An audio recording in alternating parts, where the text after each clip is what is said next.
Coaching क्लासेसमधील मुली आरोपीच्या संपर्कात होत्या. खासदार अनिल बोंडेंनी या प्रकरणावर आता दावा केलाय. कोचिंग क्लासेसचे सीसीटीव्ही तपासण्याची मागणी केली आहे. कोचिंग क्लासेसमध्ये कोणालाही प्रवेश दिला जातो असं बोंडे यांचं म्हणणं आहे.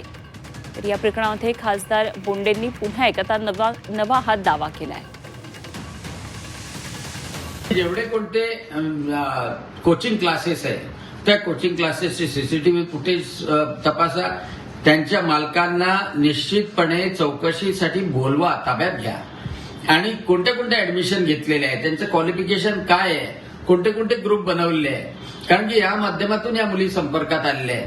म्हणजे फ्युचर हंट कोचिंग क्लास आहे, आकाश कोचिंग क्लास आहे, अजून बरेचसे नाव आहे.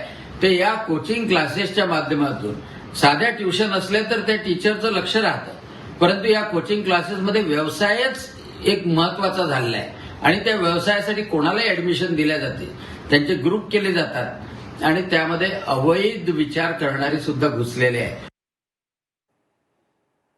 तर अनिल बोंडेंनी हे आरोप केलेले आहेत. खासदार अनिल बोंडेंनी तिथल्या कोचिंग क्लासेसमध्ये या आरोपीचं कसं कनेक्शन होतं आणि कोणालाही कशी ऍडमिशन दिले जाते या संदर्भात धक्कादायक अशी ही सगळी माहिती दिलेली आहे. तसा दावा त्यांनी केलेला आहे. अर्थातच आता पोलिसांच्या तपासाची सगळी जी चक्र आहेत ती या कोचिंग क्लासेसच्या दिशेने सुद्धा फिरतात का हे बघणं अत्यंत महत्त्वाचं ठरणार आहे.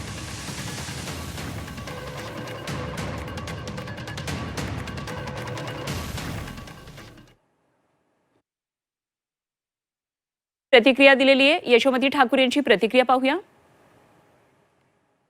ते महाराष्ट्रामध्ये आणि अमरावतीमध्ये जे काय झालं ते घृणास्पद आहे, दुःख वाटणारं आहे, चीड येणारं आहे, राग येणारा आहे.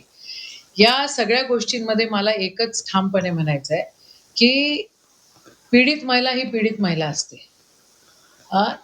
तिच्यावर शोषण झालेलं असतं आणि ती कोणत्या जातीची किंवा धर्माची नसते.